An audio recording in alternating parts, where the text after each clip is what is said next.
जय श्री राम। आज आपको जीवन की मृत्यु के बाद हमें जो अगला जन्म है, हमारे किन कर्मों के कारण और हमें कहाँ मिलता है, कैसे मिलता है, इसके बारे में बता रहा हूँ। जैसे कि आप सब जानते हैं, मोक्ष की नगरी काशी, जिसकी का अंतिम संस्कार, अंतिम क्रियाक्रम काशी में किया जाए तो उसे मोक्ष मिलता है। काशी के अंदर ही मणि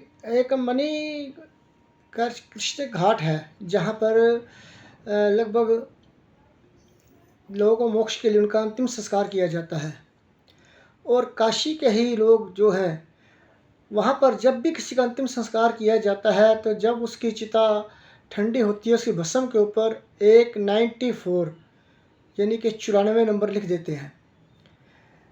अब ये 94 नंबर क्यों लिखते हैं और इसका क्या कारण है, इसके बारे में शायद बहुत कम लोग जानते हैं।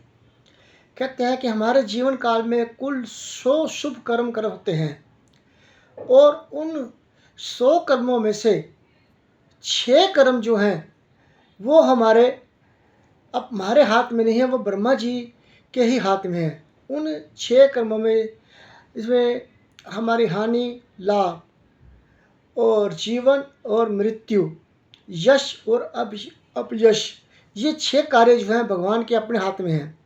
और टोटल 94 कर्म जो हैं हमारे हाथ में हैं।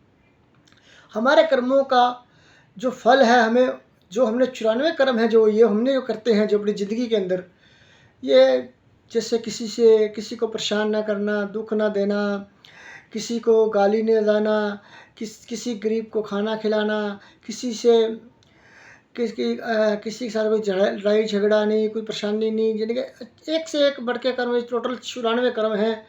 जैसे प्यासे को पानी पिलाना, भूखे को खाना खिलाना, किसी को वस्त्रहीन को वस्त्र देना, और यानी कि अच्छे कर्म जो गिने जाते हैं, वो शराब नहीं, गलत ऐब नहीं, इन चीज़ों के बारे में उन चीज़ों के अंदर 94 कार्य आते हैं ये।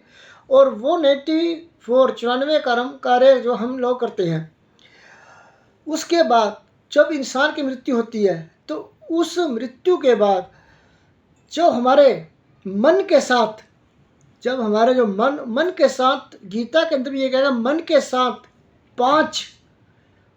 पांच हमारे जो कार्य हैं, जो 5 कार्य मन समेत से हो गए, हमारे साथ चलते हैं। और उन कर्मों के अनुसार ही हम इंसान को जन्म मिलता है। कहते हैं जिस इंसान ने अच्छे कर्म किए होते हैं तो उसे मुक्ति का मार्ग मिलता है।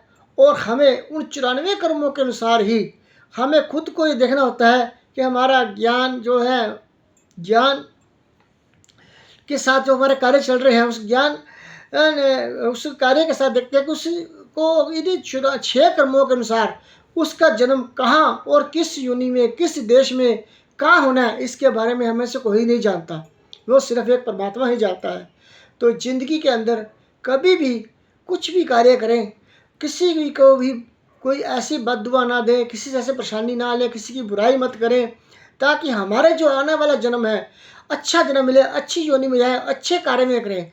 क्योंकि हम सिर्फ 94 कार्य ही कर सकते हैं, अच्छे कार्य 94 ही करेंगे, बाकी 6 कार्यों के अनुसार ही हमारा जन्म जो है, हमें कहाँ मिलना है, ये सब वो परमात्मा ही जानता है। इसी तरह इंसान को अपनी ज़िंदगी के अंत समय में कभी भी किसी कार्य को करने से पहले हमें 4 बार सोचना चाहिए कि यह प्रभु, हमसे कोई गलती होती है उसके लिए हम क्षमा चाहें। हमें दिन में जब भी खाली बैठे उस प्रभु का स्मरण करें, उसका ध्यान करें। अगर कोई परेशानी है तो प्रभु अपना दूर करेगा। अगर हमारा किया हुआ कोई भी कार्य जो हमें नहीं मालूम है, पर प्रभु के खाते में हर एक चीज़ लिखी जाती है कि इंसान ने क्या कर्म कब क्या कैसे किया है। तो इसलिए आज के लिए बस इतना ही। बोलिए जय श्री राम, जय श्री राम।